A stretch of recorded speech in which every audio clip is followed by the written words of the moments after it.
పిన్ని నీ కోడలు ఎలా ఉంటుందో తెలుసా? దాని బొగ్గలు గులాబీ జాములు. ఆ బొగ్గల బొగ్గల బొగ్గల బొగ్గల బొగ్గల బాగున్నాయే, తన బొగ్గల బాగున్నాయే, తన బొగ్గల చూస్తే గంధపు దగ్గర ముద్దగా ఉన్నాయే, మళ్ళీ ముద్దగా ఉన్నాయే. అవి లిప్పులు కాదు మెత్తగా ఉన్న రోజులు అన్నాదే, ఆ లిప్పుల మీద ముద్దలు పెట్టి గుద్దేమన్నాదే.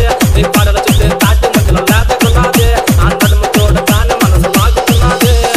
పిన్ని నీ కోడలు సముద్రంలో సొర్ర చేపల రగిలిపోతుంది.